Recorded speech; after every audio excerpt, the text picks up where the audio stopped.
So, good morning, everyone. Good morning, sir. So, I'm going to discuss about the titration method.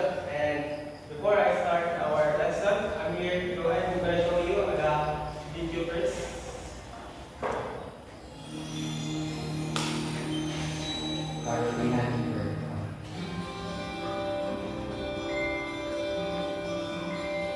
Hi, I'm Jared Hunt, an assistant professor of chemistry at University. Today, we will be discussing proper titration technique using the complete single burette assembly kit available from Carolina Biological Supply Company. This is the first in a two-part video series on titration. The purpose of the titration is to quantitatively determine the concentration of an unknown solution, commonly called titration or input, by adding the volume of a chemical with a known concentration called the titrant. To mark the endpoint of the titration, an indicator is added to the analyte. Let's review some of the equipment that's needed for titration. Carolina's complete burette assembly contains the basic equipment to get you started, including a burette, ring stand, and a burette plate. A burette is a long, narrow, graduated tube used to add titrant. It has a stopcock to regulate the flow of liquid. Notice that the markings on the burette go from lowest at the top to highest at the bottom. The ring stand and burette clamp are used to mount and secure your burette. Other materials you will also need include a small funnel to help you fill the burette, a 125 milliliter Erlenmeyer flask, which works best for titration. The shape of the flask allows for more vigorous swirling than a beaker or other glassware and minimizes spill hazards. A volumetric pipette and pipette bulb to transfer a known volume of analyte to the flask.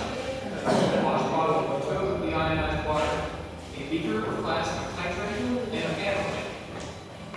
Indicator selected for your reaction. A leading part to help read the meniscus, and a sheet of white paper to help visualize the endpoint. To prepare your burette for the titration, it is good laboratory practice to rinse your burette thoroughly with deionized water, then with a small amount of titrant.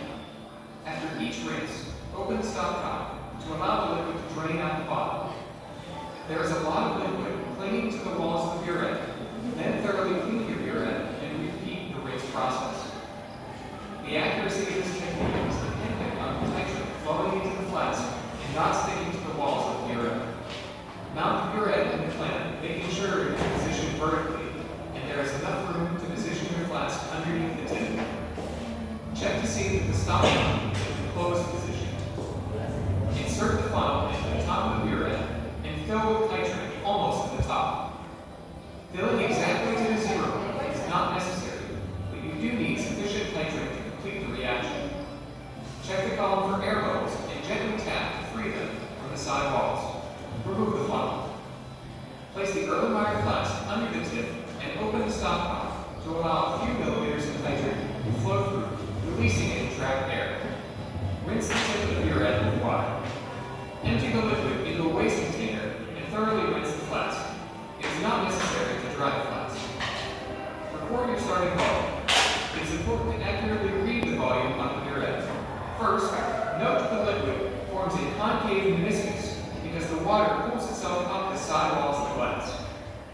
You should read the volume from the bottom of the meniscus at eye level. Secondly, it is important to read your volume to the correct number of significant figures.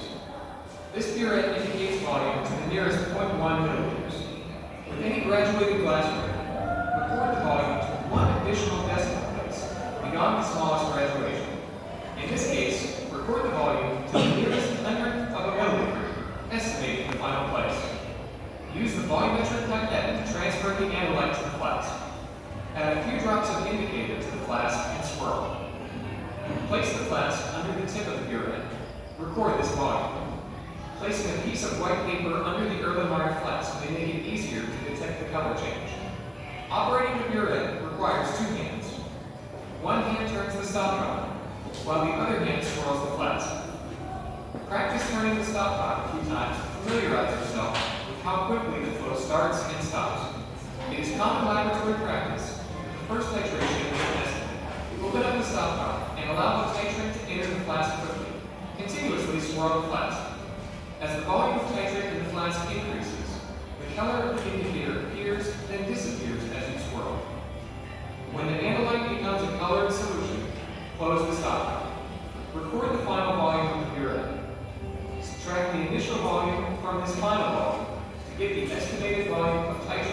needed for this titration.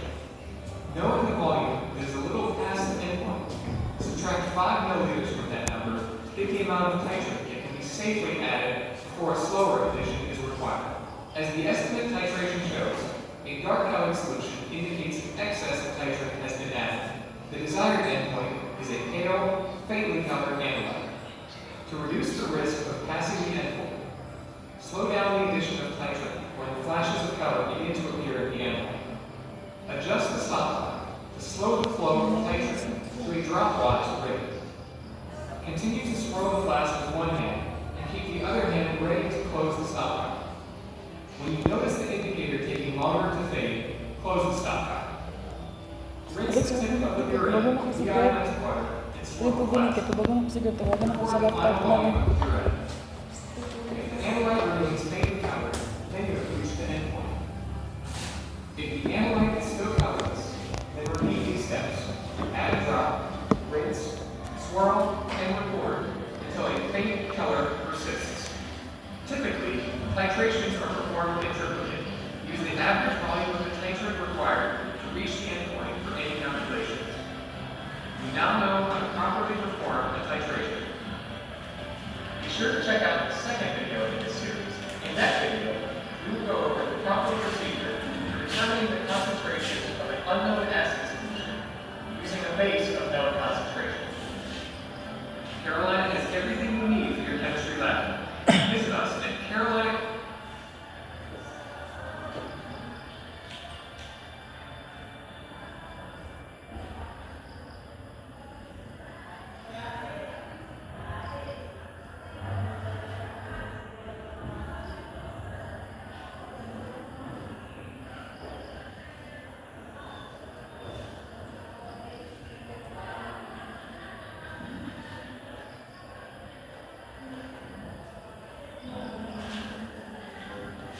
So once again, as you can see in the video, Titremetric method is a quantitative analytical method used to determine the concentration of substance by reacting with solution or known as known concentration is referred to as a titran.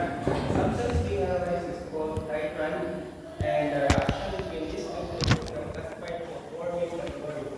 So first is acid-base titration.